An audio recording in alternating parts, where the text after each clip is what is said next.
नमस्कार दोस्तों, good morning. मेरी इस इतिहास की क्लास में आप सभी का हार्दिक अभिनंदन है। चलिए दोस्तों, शुरू करते हैं। अगला अपना जो पार्ट है मौर्य वंश का, बिंदुसार। थोड़ा सा अपन रिकॉल करते हैं। पिछले वीडियो में अपन ने चंद्रगुप्त मौर्य के बारे में बात की थी कि किस प्रकार से चंद्रगुप्त मौर्य और चाणक्य दोनों मिलके भारत में एक नवीन राजवंश की स्थापना करते हैं, जिसे इतिहास में मौर्य वंश के नाम से जाना जाता है। चंद्रगुप्त मौर्य और चाणक्य दोनों मिलके संपूर्ण भारतवर्ष है उसको एकता के सूत्र में बांधने का प्रयास करते हैं। सारे भारत को जीत के यहाँ पे केंद्रीय सुदृढ़ केंद्रीय प्रशासनिक व्यवस्था की वो स्थापना करते हैं। लेकिन दुर्भाग्य से चंद्रगुप्त मौर्य के शासनकाल के अंतिम वर्षों में मगध में अकाल पड़ता है लगातार, और उस अकाल की वजह से चंद्रगुप्त मौर्य अपनी राजधानी पाटलिपुत्र को छोड़ के दक्षिण की तरफ कर्नाटक चला जाता है और वहाँ पे जैन धर्म अपना के सलेखना पद्धति के द्वारा अपने प्राण त्याग देता है। कब? 298 ईसा पूर्व में। जैसे ही चंद्रगुप्त मौर्य की मृत्यु होती है तो उसके बाद उसका बेटा बिंदुसार मगध का शासक बनता है। बिंदुसार के बारे में हमें जानकारी यूनानी साहित्य, पुराणों में और जैन और बौद्ध साहित्य से मिलती है। इन सभी स्रोतों में हमें बिंदुसार के बारे में जानकारी मिलती है। बिंदुसार की कोई बड़ी उपलब्धि नहीं है। बिंदुसार के शासनकाल की सबसे बड़ी उपलब्धि यही है कि बिंदुसार को अपने पिता चंद्रगुप्त मौर्य से जो साम्राज्य मिला था उसको इसने सुरक्षित रखा। उसमें किसी प्रकार की क्षति इसने नहीं होने दी और न ही इसने कोई विस्तार मगध का किया। तो अपन देखते हैं, बिंदुसार के बारे में अपन बात करते हैं।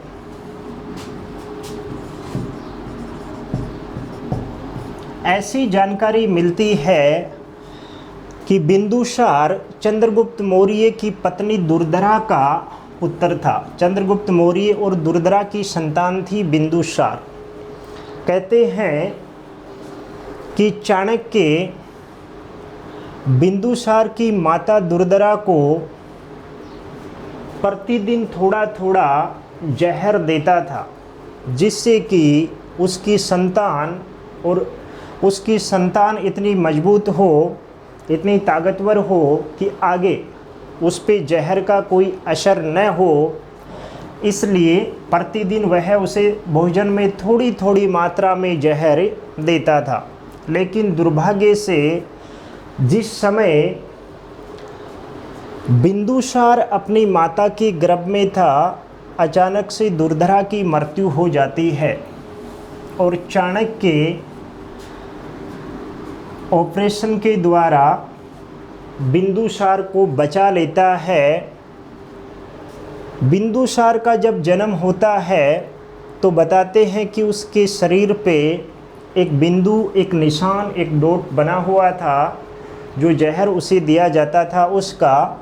इसीलिए चाणक्य ने फिर बिंदुसार का नाम उसी बिंदु के आधार पे बिंदुसार रख दिया। तो बिंदुसार को ऑपरेशन के द्वारा बचाया था किसने? चाणक्य ने। इसलिए बिंदुसार भारतीय इतिहास का प्रथम सिजेरियन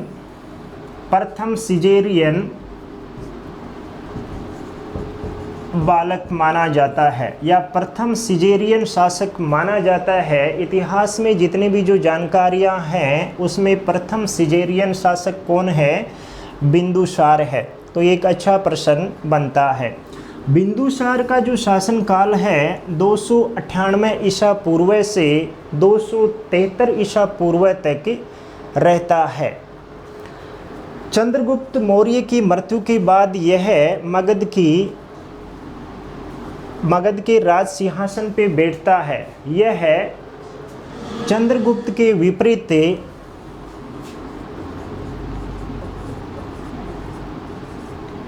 आजीविक धर्म का या आजीविक जो संप्रदाय है उसका उपासक था।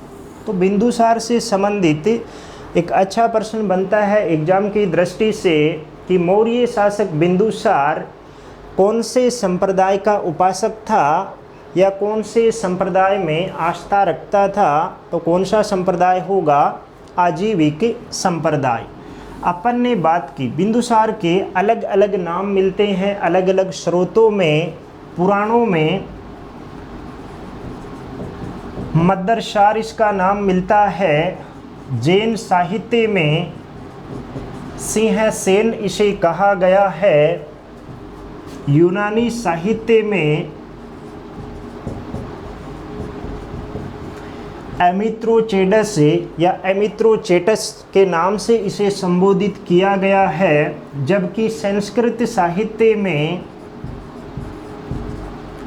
एमित्र घात या एमित्र खाद इसका नाम मिलता है। तो यहाँ से भी कुछ अच्छे प्रश्न बनते हैं कि यूनानी साहित्य में किस मौर्य सम्राट को एमित्रोचेडस के नाम से संबोधित किया गया है, या यूनानी साहित्य में बिंदुसार का क्या नाम मिलता है।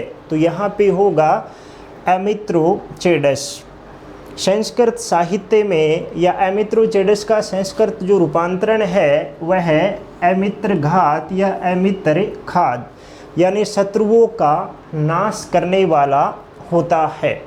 तो यहाँ से यह आपको ध्यान में रखना है कि संस्कृत में या संस्कृत साहित्य में किस नाम से संबोधित किया गया है और यूनानी साहित्य में किस नाम से इसे संबोधित किया गया है। ये दोनों ही अच्छे प्रश्न बनते हैं। इसके बाद बिंदुसार के शासनकाल की एक महत्वपूर्ण घटना यह है कि उसके दरबार में सीरिया के शासक और मिस्र का जो उस समय का शासक है, दोनों ने अपने राजदूत नियुक्त किए थे।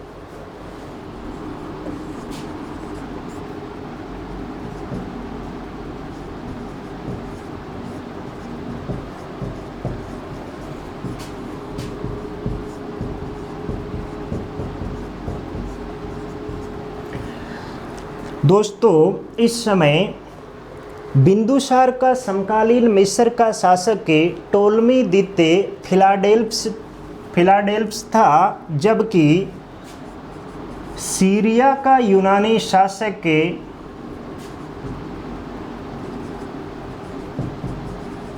एंटियोकस फर्स्ट था, एंटियोकस प्रथम था। ये इस समय के दोनों शक्तिशाली शासक थे और दोनों के साथ ही बिंदुसार ने राजनयिक संबंध स्थापित किए थे। टोलमी द्वितीय फिलाडेल्फस ने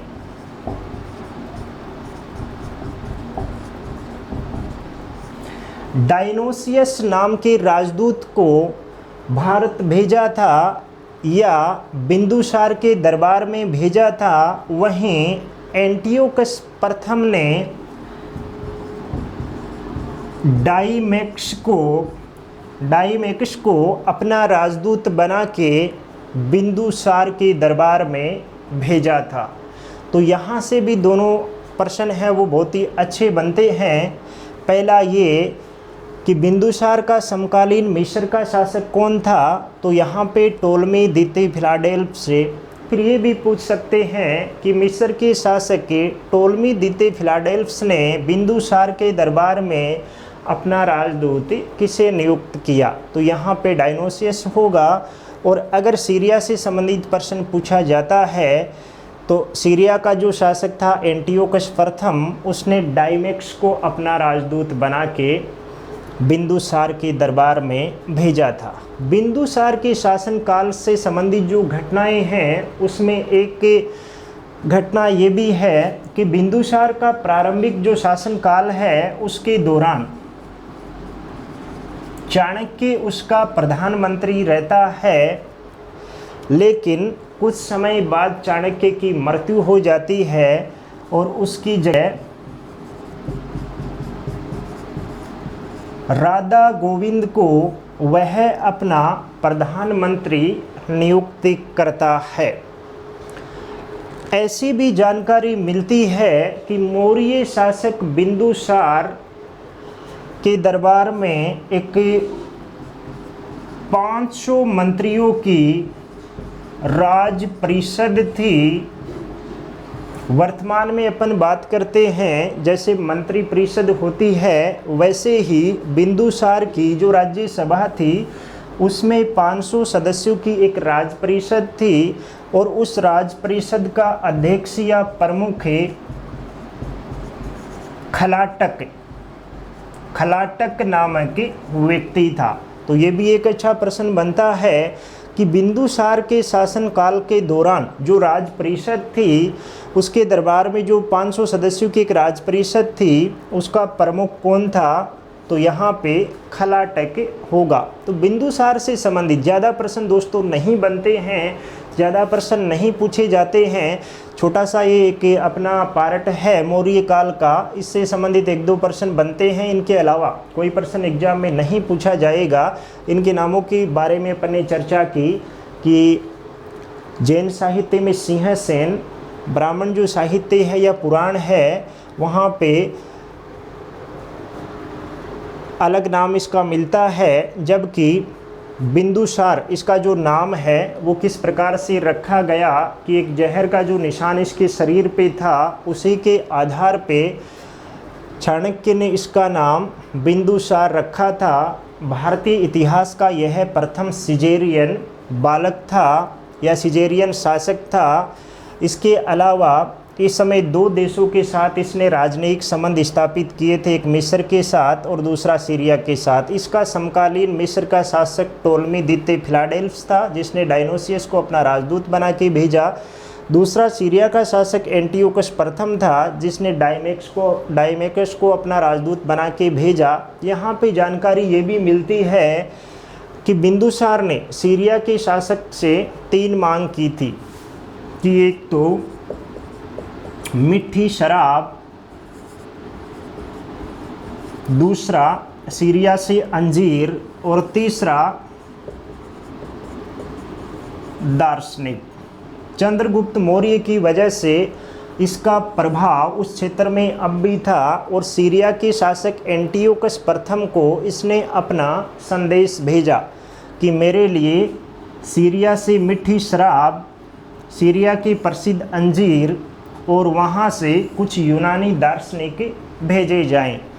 तो बताते हैं कि सीरिया के शासक ने मीठी शराब भेजना और अंजीर भेजना स्वीकार कर लिया, लेकिन दार्शनिक भेजने से मना कर दिया। क्यों मना कर दिया? क्योंकि उसने ये कहा कि यूनानी जो कानून है वो दार्शनिकों के व्यापार को मान्यता नहीं देते, इसलिए मैं दार्शनिक नहीं भेज सकता। इसके बाद बिंदुसार के शासनकाल के दौरान प्रारंभ में प्रधानमंत्री चाणक्य था और बाद में राधा गोविंद था। 500 सदस्यों की जो राज परिषद थी उसका प्रमुख खलाटक था।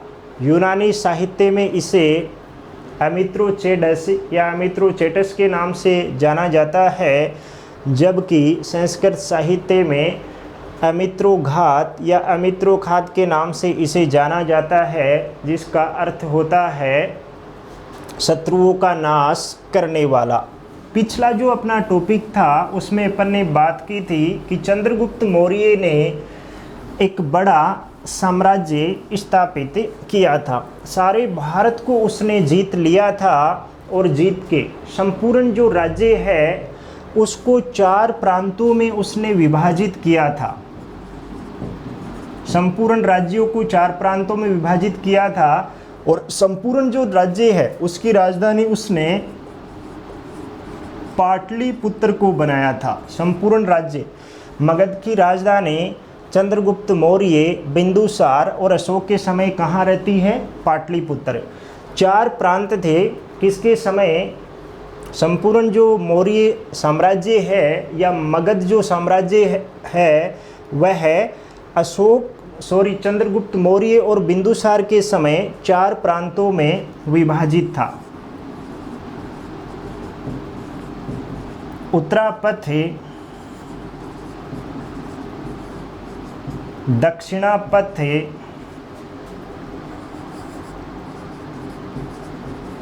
अवंती, प्राच्य देश, ये 4 प्रांत थे चंद्रगुप्त मौर्य और बिंदुसार के समय। संपूर्ण राज्य की अपन बात कर रहे हैं।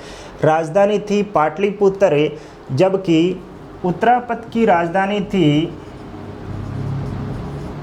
तक्षशिला, दक्षिणापथ की राजधानी थी शौरणगिरी, अवंती की राजधानी थी उज्जैनी और प्राच्य देश की राजधानी थी पाटलिपुत्र। पाटलिपुत्र संपूर्ण राज्य की राजधानी भी था और प्राच्य जो क्षेत्र है या पूर्वी जो प्रांत है उसकी भी राजधानी पाटलिपुत्र ही रही थी। यहाँ पे थोड़ा सा और अपन बात करते हैं। अशोक ने 261 ईसा पूर्व में कलिंग पे आक्रमण किया था, कलिंग को जीता था और कलिंग को मौर्य साम्राज्य का 5वां प्रांत अशोक ने बनाया था। कलिंग की जो राजधानी थी वो तोसली या तोसाली थी। यहाँ पे अशोक ने 2 राजनीतिक केंद्र बनाए थे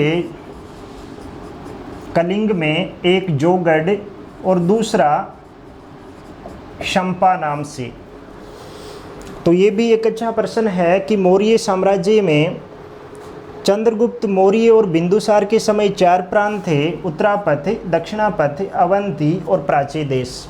उत्तरापथ की राजधानी तक्षशिला, दक्षिणापथ की सवर्णगिरी, अवंती की राजधानी उज्जैनी थी और पूर्वी जो प्रांत था, प्राच्य जो देश के नाम से जिसे जाना जाता था, उसकी राजधानी पाटलिपुत्र थी। संपूर्ण मगध साम्राज्य या मौर्य साम्राज्य की राजधानी भी पाटलिपुत्र थी। और फिर अशोक ने इसमें एक और क्षेत्र जोड़ा, एक और नया प्रांत बनाया कलिंग, और उसकी राजधानी थी तोसली या तोसाली।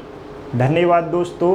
अगला जो अपना वीडियो होगा वो होगा अशोक, मौर्य वंश का दूसरा और सबसे महत्वपूर्ण शासक, जिसके बारे में अपन चर्चा करेंगे अगले वीडियो में। तो दोस्तों मेरे इस वीडियो को आप अधिक से अधिक शेयर करो, अधिक से अधिक लाइक करो, जिससे मेरा मनोबल और बढ़े और अधिक से अधिक जो विद्यार्थी हैं वो इससे लाभान्वित हो सके। क्योंकि लाइक और शेयर करने का आपका कोई चार्ज नहीं लगता है, कोई पैसे नहीं लगते हैं, बस 1 सेकंड का समय आपको लगता है। राधा गोविंद को वह अपना प्रधानमंत्री नियुक्त करता है।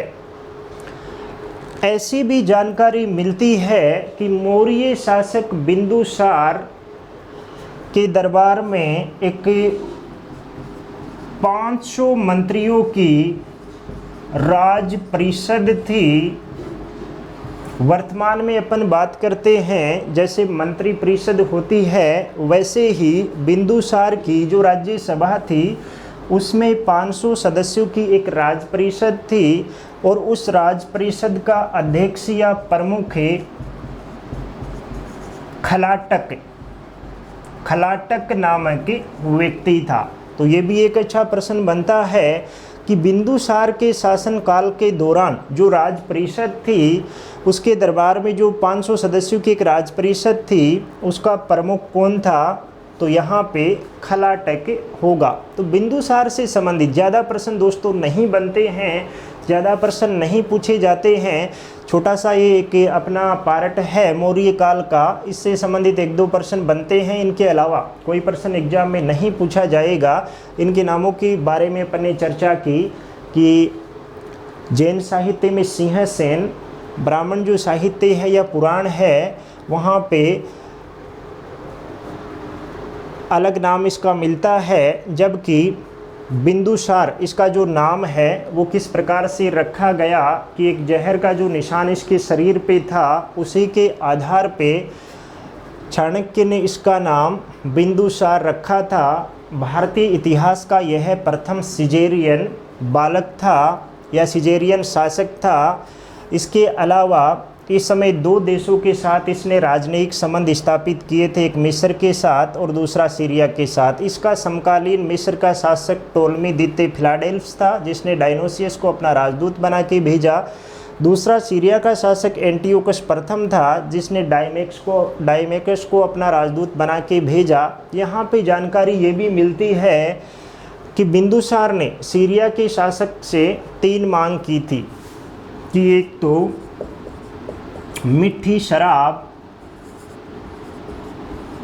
दूसरा सीरिया से अंजीर और तीसरा दार्शनिक। चंद्रगुप्त मौर्य की वजह से इसका प्रभाव उस क्षेत्र में अब भी था और सीरिया के शासक एंटियोकस प्रथम को इसने अपना संदेश भेजा कि मेरे लिए सीरिया से मीठी शराब, सीरिया के प्रसिद्ध अंजीर और वहाँ से कुछ यूनानी दार्शनिक भेजे जाएं। तो बताते हैं कि सीरिया के शासक ने मीठी शराब भेजना और अंजीर भेजना स्वीकार कर लिया, लेकिन दार्शनिक भेजने से मना कर दिया। क्यों मना कर दिया? क्योंकि उसने ये कहा कि यूनानी जो कानून है वो दार्शनिकों के व्यापार को मान्यता नहीं देते, इसलिए मैं दार्शनिक नहीं भेज सकता। इसके बाद बिंदुसार के शासनकाल के दौरान प्रारंभ में प्रधानमंत्री चाणक्य था और बाद में राधा गोविंद था। 500 सदस्यों की जो राज परिषद थी उसका प्रमुख खलाटक था। यूनानी साहित्य में इसे अमित्रोचेटस या अमित्रोचेटस के नाम से जाना जाता है, जबकि संस्कृत साहित्य में अमित्रोघात या अमित्रोखात के नाम से इसे जाना जाता है, जिसका अर्थ होता है शत्रुओं का नाश करने वाला। पिछला जो अपना टॉपिक था उसमें अपन ने बात की थी कि चंद्रगुप्त मौर्य ने एक बड़ा साम्राज्य स्थापित किया था। सारे भारत को उसने जीत लिया था और जीत के संपूर्ण जो राज्य है उसको 4 प्रांतों में उसने विभाजित किया था। संपूर्ण राज्यों को 4 प्रांतों में विभाजित किया था और संपूर्ण जो राज्य है उसकी राजधानी उसने पाटलिपुत्र को बनाया था। संपूर्ण राज्य मगध की राजधानी चंद्रगुप्त मौर्य, बिंदुसार और अशोक के समय कहाँ रहती है? पाटलिपुत्र। 4 प्रांत थे किसके समय? संपूर्ण जो मौर्य साम्राज्य है या मगध जो साम्राज्य है वह चंद्रगुप्त मौर्य और बिंदुसार के समय 4 प्रांतों में विभाजित था। उत्तरापथ, दक्षिणापथ,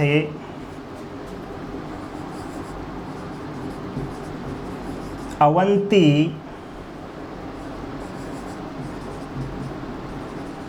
प्राच्य देश, ये 4 प्रांत थे चंद्रगुप्त मौर्य और बिंदुसार के समय। संपूर्ण राज्य की अपन बात कर रहे हैं। राजधानी थी पाटलिपुत्र, जबकि उत्तरापथ की राजधानी थी तक्षशिला, दक्षिणापथ की राजधानी थी शौरणगिरी, अवंती की राजधानी थी उज्जैनी और प्राच्य देश की राजधानी थी पाटलिपुत्र। पाटलिपुत्र संपूर्ण राज्य की राजधानी भी था और प्राच्य जो क्षेत्र है या पूर्वी जो प्रांत है उसकी भी राजधानी पाटलिपुत्र ही रही थी। यहाँ पे थोड़ा सा और अपन बात करते हैं। अशोक ने 261 ईसा पूर्व में कलिंग पे आक्रमण किया था, कलिंग को जीता था और कलिंग को मौर्य साम्राज्य का 5वां प्रांत अशोक ने बनाया था। कलिंग की जो राजधानी थी वो तोसली या तोसाली थी। यहाँ पे अशोक ने दो राजनीतिक केंद्र बनाए थे कलिंग में, एक जोगढ़ और दूसरा शंपा नाम से। तो ये भी एक अच्छा प्रश्न है कि मौर्य साम्राज्य में चंद्रगुप्त मौर्य और बिंदुसार के समय 4 प्रांत थे, उत्तरापथ, दक्षिणापथ, अवंती और प्राच्य देश। उत्तरापथ की राजधानी तक्षशिला, दक्षिणापथ की सुवर्णगिरी, अवंती की राजधानी उज्जैनी थी और पूर्वी जो प्रांत था, प्राच्य जो देश के नाम से जिसे जाना जाता था, उसकी राजधानी पाटलिपुत्र थी। संपूर्ण मगध साम्राज्य या मौर्य साम्राज्य की राजधानी भी पाटलिपुत्र थी। और फिर अशोक ने इसमें एक और क्षेत्र जोड़ा, एक और नया प्रांत बनाया कलिंग, और उसकी राजधानी थी तोसली या तोसाली। धन्यवाद दोस्तों। अगला जो अपना वीडियो होगा वो होगा अशोक, मौर्य वंश का दूसरा और सबसे महत्वपूर्ण शासक, जिसके बारे में अपन चर्चा करेंगे अगले वीडियो में। तो दोस्तों मेरे इस वीडियो को आप अधिक से अधिक शेयर करो, अधिक से अधिक लाइक करो, जिससे मेरा मनोबल और बढ़े और अधिक से अधिक जो विद्यार्थी हैं वो इससे लाभान्वित हो सके। क्योंकि लाइक और शेयर करने का आपका कोई चार्ज नहीं लगता है, कोई पैसे नहीं लगते हैं, बस 1 सेकंड का समय आपको लगता है। धन्यवाद।